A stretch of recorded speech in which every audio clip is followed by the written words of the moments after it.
Good morning friends, लक्ष्य education channel में आपका बहुत बहुत स्वागत है। देखिए कक्षा 9वीं गणित का प्रश्न पत्र है फ्रेंड्स, त्रैमासिक परीक्षा 2022-23।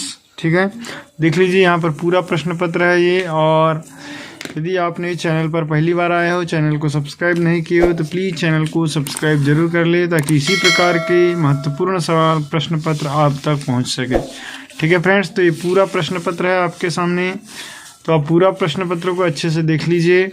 और मैं इनके पूरे सवालों के उत्तर भी आपको इसी प्रश्न पत्र में हल कराऊंगा, तो इसीलिए बिना स्किप किए पूरा वीडियो देखें और चैनल को सब्सक्राइब कर ही जाइए।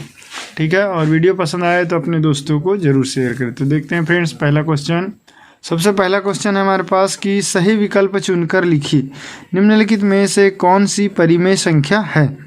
देखिए परिमेय संख्या पूछा है, तो परिमेय का मतलब जो बटे में लिखा रहता है P बटे Q के रूप की जो संख्या होती है उसको हम परिमेय संख्या कहते हैं।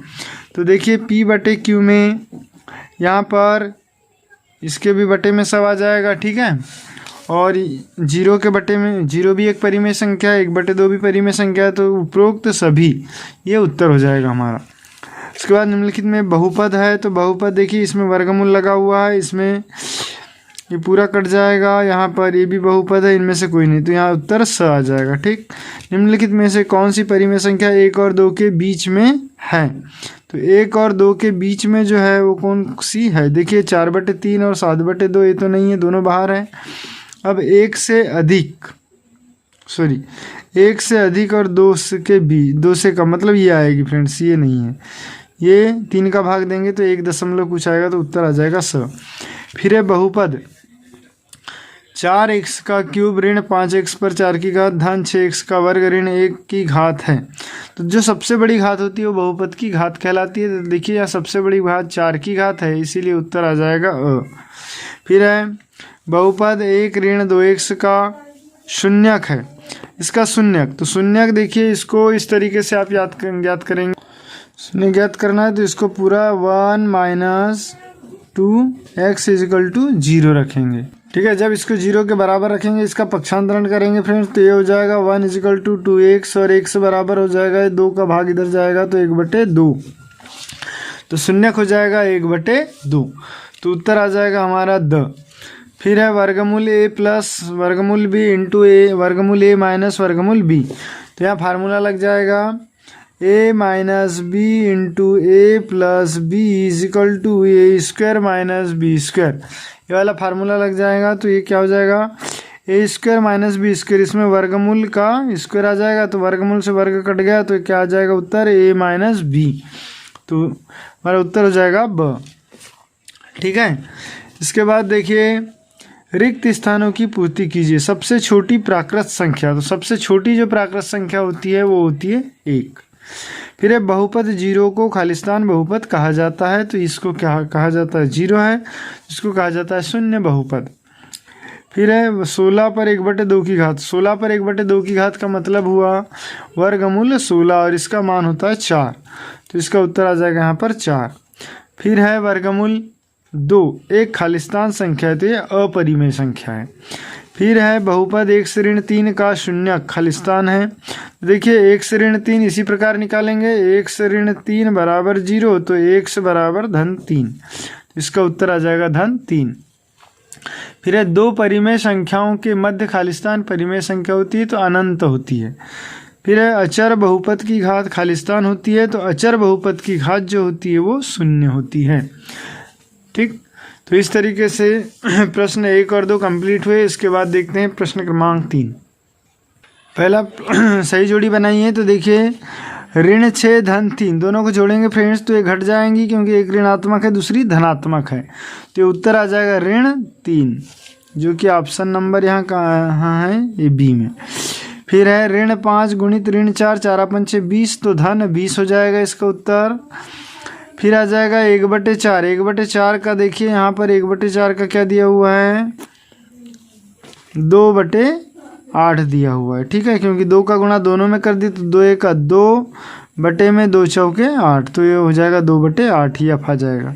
फिर है 2/100 का भाग देंगे, तो देखिए 2 0 है, तो दशमलव के बाद 2 0 लग जाएंगे, तो ये उत्तर आ जाएगा सी वाला।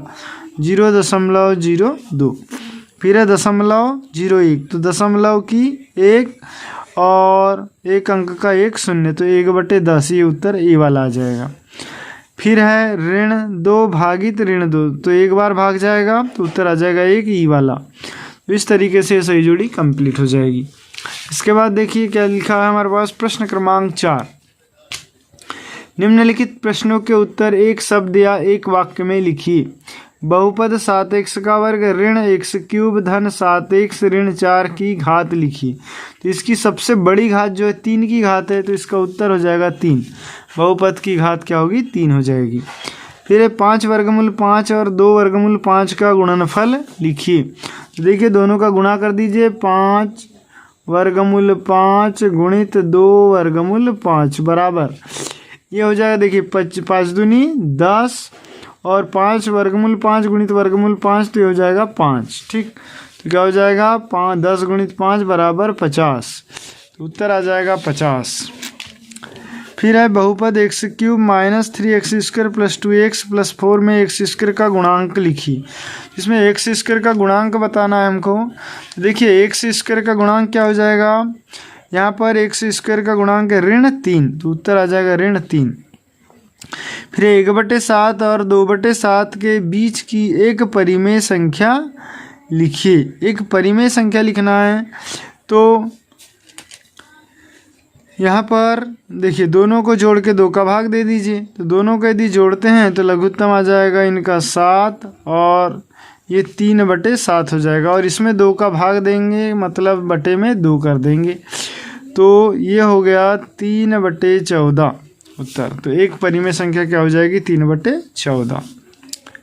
फिर है ऋण 3 से छोटा कोई एक पूर्णांक लिखिए। तो ऋण 3 से छोटा होगा ऋण 4, ठीक है, या ऋण 5 ऋण 6, ये इससे छोटे होते जाएंगे। फिर क्या 0 एक परिमेय संख्या है, तो इसका उत्तर हो जाएगा हाँ 0 एक परिमेय संख्या है, क्योंकि 0 के बटे में 1 लिख दें या 0 के बटे में 2 लिख दें तो ये p/q के रूप की हो गई, और इसीलिए ये क्या होगी, एक परिमेय संख्या हो गई। फिर है 3 पर 0 की घात का मान लिखिए। तो देखिए किसी भी संख्या पर यदि 0 की घात होती है तो उसका मान हो जाता है 1, तो इसका उत्तर हो जाएगा 1। ठीक, अब फ्रेंड्स सत्य असत्य छाटिए। तो सत्य असत्य में देखिए प्रश्न क्रमांक पहला लिखा है 3 वर्गमूल 5 एक परिमेय संख्या है, तो ये गलत है, क्योंकि वर्गमूल जो संख्या होती है वो अपरिमेय होती है। अपरिमेय कौन सी संख्या होती है, अपरिमेय, तो ये वर्गमूल 5 है, तो ये भी क्या होगा, अपरिमेय। फिर है बहुपद 2x धन 5 में अचर पद 5 है, तो ये बिल्कुल सत्य है, तो दूसरा हो जाएगा सत्य। पहला हो गया असत्य, दूसरा हो गया सत्य। फिर है एक अपरिमेय संख्या का दशमलव प्रसार अनवसानी अनावृत्ति होता है।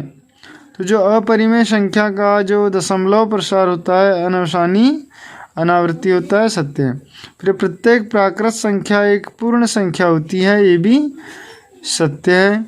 फिर है प्रत्येक पूर्ण संख्या एक धनात्मक पूर्णांक होती है। क्या लिखा है, प्रत्येक पूर्ण संख्या एक धनात्मक पूर्णांक होती है, ये भी सत्य है। फिर है प्रत्येक परिमेय संख्या एक पूर्णांक होती है। तो जो परिमेय संख्या होती है एक पूर्णांक भी होती है, ये भी देखिए सभी के सभी परिमेय संख्या एक पूर्णांक होती है, तो ये असत्य हो जाएगा। ठीक है, तो ये फ्रेंड्स ये हमारे ऑब्जेक्टिव सवाल कंप्लीट हुए। इसके बाद देखिए यहाँ आपके समक्ष क्वेश्चन दिए हुए हैं, खाली बॉक्स में लिखिए 345 गुणित 5, इनका गुणा करके आपको लिखना है ये। यदि आप इनका भी हल चाहते हैं तो कमेंट्स में ज़रूर लिखें कि आपको कौन से सवाल नहीं बन रहे हैं, और उनका मैं परीक्षा के पहले इनका वीडियो बनाकर आपको पूरे सवालों का हल मैं बता दूंगा।